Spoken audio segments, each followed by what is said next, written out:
اس کو ڈائریکٹلی محمود کو شعر بول کر 100% اس کو شعر کا روپ دے دیا گیا ہے، اسی وجہ سے اس کو روپک النکار کہتے ہیں۔ دوسرے شبدوں میں آپ کہہ سکتے ہیں مشبہ اور مشبہ بہ کو ایک بنا دینا، یعنی مشبہ اور مشبہ بہ کو ایک روپ دینا استعارہ یا روپک النکار کہلاتا ہے، ٹھیک ہے۔ نمبر 3 ہے مبالغہ۔ کلام میں کسی بات کو بڑھا چڑھا کر پیش کرنا مبالغہ کہلاتا ہے، اس کو ہندی میں اتیشیوکتی النکار کہتے ہیں۔ اس کی مثال ہے گرمی سے مضطرب تھا زمانہ زمین پر، بھن جاتا تھا جو گرتا تھا دانہ زمین پر۔ یہ میر انیس کا شعر ہے۔ وہ اس شعر میں بتانا چاہ رہے ہیں کہ گرمی کا عالم یہ تھا کہ ہر شخص حیران و پریشان تھا، اور عالم یہ تھا کہ اگر زمین پر کوئی دانہ گرتا تھا تو وہ بھن جاتا تھا۔ اس کلام میں انہوں نے مبالغے کا استعمال کیا ہے، کیونکہ آپ خود سوچئے کہ گرمی کی وجہ سے اگر کوئی چیز زمین پر گرے تو کیا وہ جل جائے گی یا بھن جائے گی؟ نہیں، ایسا نہیں ہوتا۔ انہوں نے گرمی کی شدت کو اور گرمی کی زیادتی کو اپنے کلام میں مبالغے کے طور پر استعمال کیا ہے۔ تو جس کلام میں کسی بات کو بڑھا چڑھا کر پیش کیا جائے اس کو مبالغہ کہتے ہیں۔ نمبر 4 ہے صنعت تجنیس، اس کو ہندی میں یمک النکار کہتے ہیں۔ اس کی تعریف ہے کلام میں ایسے الفاظ کا لانا جو بظاہر ایک جیسے ہوں لیکن معنی کے اعتبار سے مختلف ہوں۔ مثال کے طور پر کالی گھٹا کا گھمنڈ گھٹا۔ آپ اس مثال میں دیکھیے، یہ مثال آپ نے کافی بار سنی بھی ہوگی کہ پہلی بار جو گھٹا آیا ہے اس کا مطلب ہے کالی گھٹا، یعنی جو بادل ہوتے ہیں وہ، لیکن جو دوسری بار گھٹا آیا ہے وہ گھٹنے کے، کم ہونے کے معنی میں آیا ہے۔ تو کلام میں ایسے الفاظ کا لانا جو بظاہر ایک ہوں لیکن معنی کے اعتبار سے مختلف ہوں تو وہ صنعت تجنیس کہلاتے ہیں۔ نمبر 5 صنعت ہے حسن تعلیل۔ حسن تعلیل کی تعریف ہوتی ہے کلام میں کسی بات کا وہ سبب بیان کرنا جو اس کا اصل سبب نہ ہو، حسن تعلیل کہلاتا ہے۔ مثال کے طور پر پیاسی جو تھی سپاہ خدا 3 رات کی، پیاسی جو تھی سپاہ خدا 3 رات کی، ساحل سے سر پٹکتی تھی موجے فرات کی۔ اس مثال کو سامنے رکھ کر آپ سمجھیے کہ دیکھیے ساحل سے موجوں کا ٹکرانا تو عام بات ہے، لیکن شاعر نے یہاں پر ایک شاعرانہ وجہ بتائی ہے، اور وہ وجہ یہ ہے کہ حضرت امام حسین اور ان کے رفیقوں پر 3 روز سے پانی بند تھا، اس لیے موج فرات تڑپ تڑپ کر ساحل سے اپنے سر کو ٹکرا رہی تھی۔ تو اصل سبب ہوا موجوں کا ٹکرانا، لیکن اصل سبب کو چھوڑ کر ساحل جب کوئی دوسرا سبب بیان کرتا ہے تو اس کو حسن تعلیل کہتے ہیں، جیسے کہ اس مثال میں واضح ہے۔ نمبر 6 ہے تلمیح۔ کلام میں کسی مشہور واقعے، مقام، نام یا کسی روایت کی طرف اشارہ کرنے کو تلمیح کہتے ہیں۔ اس اشارے کے پیچھے وہ پورا قصہ ہوتا ہے جس کی طرف دراصل شاعر اشارہ کرنا چاہتا ہے۔ اس پورے قصے کو جانے بغیر نہ تو شعر کا مطلب بخوبی سمجھ آتا ہے اور نہ ہی شعر کے اندر لائی گئی صنعت تلمیح کا پورا لطف اٹھایا جا سکتا ہے۔ مثال کے طور پر ابن مریم ہوا کرے کوئی، میرے دکھ کی دوا کرے کوئی، یہ ایک شعر ہے۔ اس شعر میں صنعت تلمیح کا استعمال کیا گیا ہے۔ کیسے کیا گیا ہے؟ پہلی بات تو آپ یہ سمجھیے کہ ابن مریم کون ہے۔ ابن مریم کا جب تک آپ پورا قصہ نہیں پڑھیں گے، پورا قصہ نہیں آپ نے سنا ہوگا تو آپ کو اس شعر کا مطلب سمجھ میں نہیں آئے گا۔ تو مختصر طور پر بتانا چاہتا ہوں کہ ابن مریم کون ہے۔ ابن مریم حضرت عیسیٰ علیہ السلام کو کہتے ہیں۔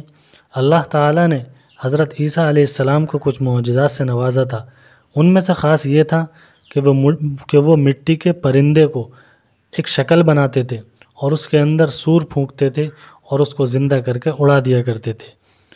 دوسرا معجزہ ان کا یہ تھا کہ بچپن سے جو لوگ اندھے اور کوڑھ کے مریض ہوتے تھے ان کو وہ شفا یاب کر دیا کرتے تھے۔ تو اس شعر کے اندر شاعر کا بھی وہی مطلب ہے کہ کوئی بیماری کو ٹھیک کرنے والا ایسا ہو جو ابن مریم جیسا ہو۔ تو کلام کے اندر کسی مشہور واقعے کا ہونا، کسی مشہور نام کا ہونا یا کسی مشہور مقام کا ہونا صنعت تلمیح کہلاتا ہے۔ نمبر 7 ہے صنعت تضاد۔ صنعت تضاد کلام میں ایسے الفاظ کا لانا جو ایک دوسرے کی ضد ہوں صنعت تضاد کہلاتا ہے، یعنی کلام میں دو ایسے الفاظ کا لانا جو ایک دوسرے کے متضاد ہوں صنعت تضاد کہلاتا ہے۔ مثال سے سمجھیے، ہوش کو ہے نشاط کار کیا کیا، ہوش کو ہے نشاط کار کیا کیا، نہ ہو مرنا تو جینے کا مزہ کیا ہے۔ اس شعر کے دوسرے مصرعے میں آپ دیکھیے کہ مرنا اور جینا دونوں ایک دوسرے کے متضاد ہیں، تو جس کلام میں دو ایسے الفاظ استعمال ہوں جو ایک دوسرے کے ضد ہوں، جو ایک دوسرے کے متضاد ہوں، صنعت تضاد کہلاتا ہے۔ نمبر 8 ہے مراعات النظیر۔ صنعت مراعات النظیر، مراعات کے معنی ہوتے ہیں رعایت کرنا۔ کلام میں مراعات النظیر سے مراد ایسی چیزوں کا ذکر ہے جن میں آپسی مناسبت یا تعلق پایا جائے مگر یہ تعلق تضاد کا نہ ہو، جیسے آسمان کے ساتھ سورج، چاند، ستارے، فلک وغیرہ کا ذکر کرنا۔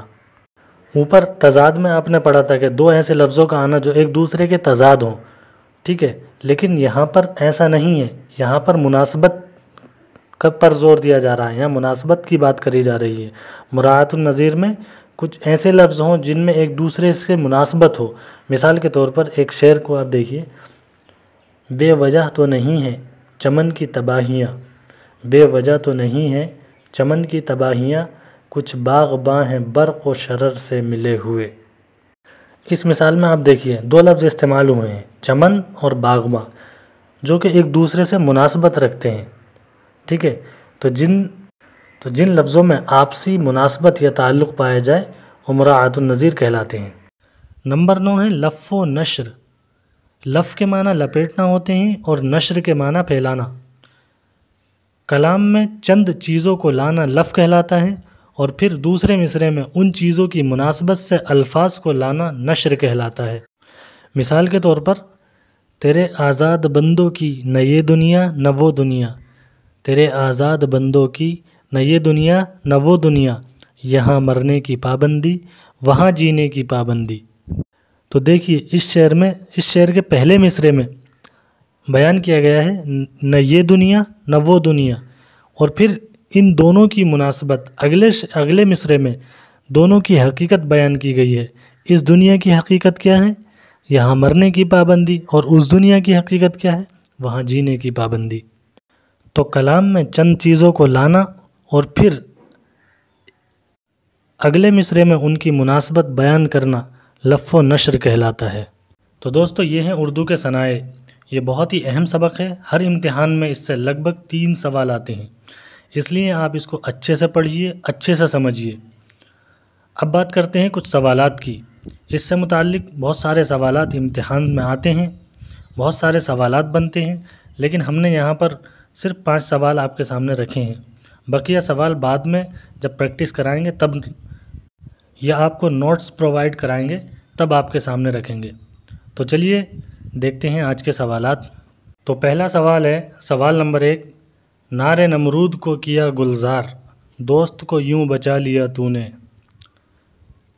اس شعر میں صنعت کی کون سی قسم کا استعمال کیا گیا ہے؟ اور آپ کے آپشن ہیں الف مراعات النظیر، با تشبیہ، جیم لف و نشر، اور دال تلمیح۔ تو دوستو اس کا صحیح آنسر کیا ہوگا؟ میں نے آپ کو بتایا تھا کہ جس شعر میں یا جس کلام میں کسی مشہور واقعے کا ذکر ہو، کسی مشہور واقعے کا ذکر ہو تو اس میں کون سی صنعت کا استعمال کیا جاتا ہے؟ اس کلام میں بھی ایک مشہور واقعہ ہے، نار نمرود۔ نار نمرود ایک مشہور قصہ ہے حضرت ابراہیم علیہ السلام کا۔ تو اس کا صحیح آنسر کیا ہو جائے گا؟ اس کا صحیح آنسر ہو جائے گا آپشن دال تلمیح۔ جس میں کسی مشہور واقعے کا ذکر ہو اس کو صنعت تلمیح کہتے ہیں، تو اس کا صحیح آنسر دال ہو جائے گا۔ سوال نمبر 2 ہے، تمہاری مانگ ہی دل مانگ لے گی، یہ چوٹی کس لیے پیچھے پڑی ہے؟ صحیح صنعت کا انتخاب کیجیے، اور آپ کے آپشن ہیں الف تجنیس، با تلمیح، جیم استعارہ، اور دال حسن تعلیل۔ ساتھیو اس کا صحیح آنسر کیا ہوگا؟ آپ دھیان سے اس کو پڑھیے، اس میں کون سی صنعت کا استعمال کیا گیا ہے؟ آپ کے حساب سے اس کا صحیح جواب کیا ہونا چاہیے؟ تو دوستو اس کا صحیح آنسر ہو جائے گا آپشن الف تجنیس۔ تجنیس کی تعریف میں ہم نے پڑھا تھا کلام میں ایسے الفاظ کا لانا جو بظاہر ایک جیسے ہوں لیکن معنی کے اعتبار سے مختلف ہوں۔ اب اس شعر میں دیکھ لیجئے، تمہاری مانگ پہلا والا جو مانگ لکھا ہوا ہے اس سے مراد سر کی مانگ ہے، بالوں کی مانگ ہے۔ دل مانگ لے گی، دوسری والی مانگ جو ہے وہ مانگ فرمائش کی ہے، ٹھیک ہے؟ تو بظاہر دونوں ایک ہیں لیکن معنی کے اعتبار سے دونوں الگ الگ ہیں، تو اس میں کون سی صنعت ہوگی؟ تجنیس۔ آپشن الف اس کا صحیح آنسر ہو جائے گا۔ اگلا سوال ہے سوال نمبر 3، نازکی ان کے لب کی کیا کہیے، پنکھڑی ایک گلاب کی سی ہے۔ اس شعر میں حرف تشبیہ تلاش کرو اور آپ کے آپشن ہیں الف پنکھڑی، با نازکی، جیم سی اور دال گلاب۔ ساتھیو اس کا صحیح آنسر کیا ہوگا؟ آپ شعر کو غور سے پڑھیے، آپ اس شعر کو غور سے پڑھیے اور صحیح جواب اس کا بتائیے۔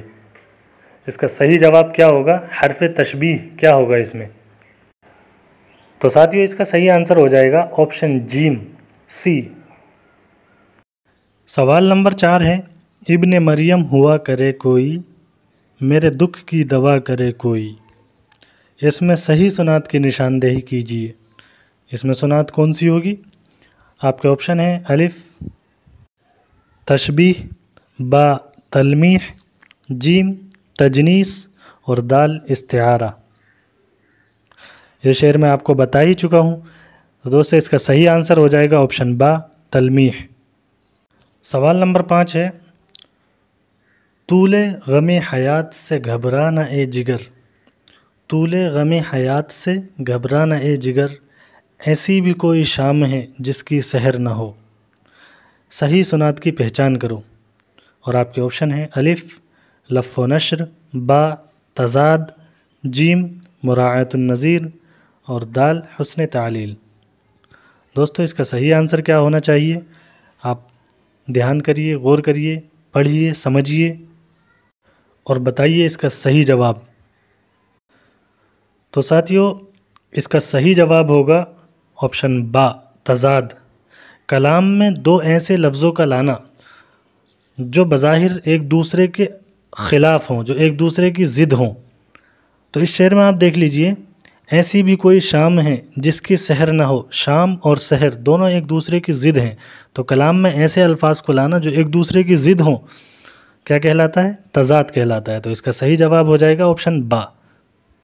تو دوستو یہ تھی ہماری آج کی کلاس۔ اگر ویڈیو اچھا لگا ہو تو دل سے لائک کریں، کمنٹ کریں اور کمنٹ کر کے حوصلہ افزائی کریں تاکہ آپ کے لیے میں اسی طرح کے ویڈیو بناتا رہوں۔ اور ایک بات، اس کو زیادہ سے زیادہ شیئر کریے اور ہر اس شخص تک اس ویڈیو کو پہنچائیے جس کا سبجیکٹ اردو ہے۔ اس چینل کو سبسکرائب کریے۔ ملتے ہیں نیکسٹ ویڈیو میں، تب تک کے لیے اللہ حافظ۔